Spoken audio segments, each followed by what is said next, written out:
আসসালামু আলাইকুম। Hello everyone. আজ আছি আহসানিয়া মিশন চক্ষু ও জেনারেল হাসপাতালে এবং আজ দেখাবো আপনাদের যে হাসপাতালের ফুল বাগানগুলো কেমন এবং এখানে কি কি ফুল হয়। হয়তো অতটা বলতে পারবো না, চিনি না, কিন্তু হাসপাতালের ফুল বাগানগুলো দেখাবো। এবং আমার সাথে আছেন বড় ভাই আব্দুল গফফার। হ্যাঁ, আপনারা দেখতে পাচ্ছেন এখানে কত সুন্দর ফুলের বাগান। বিভিন্ন রঙের ফুলে ভরা এই হাসপাতাল ক্যাম্পাসটি, এবং সেই সাথে সাথে আমাদের সার্বক্ষণিকভাবে সকাল 8টা থেকে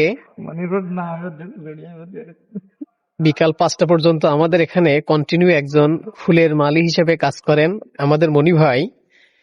মনি ভাইয়ের মাথাটা দেখা যাচ্ছে, একটু মুখটা উঁচু করলে আরো বেশি সুন্দর দেখা যাবে।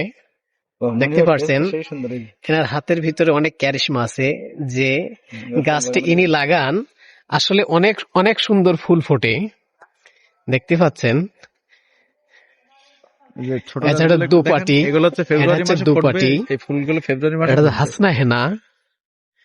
এগুলো নাম অনেক, আসলে বলা নাম এত জানি দেখতে না। পাচ্ছেন আগামী ফেব্রুয়ারি মাসের মধ্যে এই ওদিকে ওদের ফুলের গাছগুলো আরো সুন্দরভাবে ফুটে উঠবে। ওদিকে টোটাল নানা রঙের ফুলের ভরা দাঁড়াই জায়গাটা, এবং এর পাশ দিয়ে দেখতে পাচ্ছেন আমাদের হাসপাতালের এই রোডটি, যে রোড দিয়ে আমাদের হাসপাতালে প্রতিনিয়ত হাজার হাজার মানুষ সেবা নিতে আসে।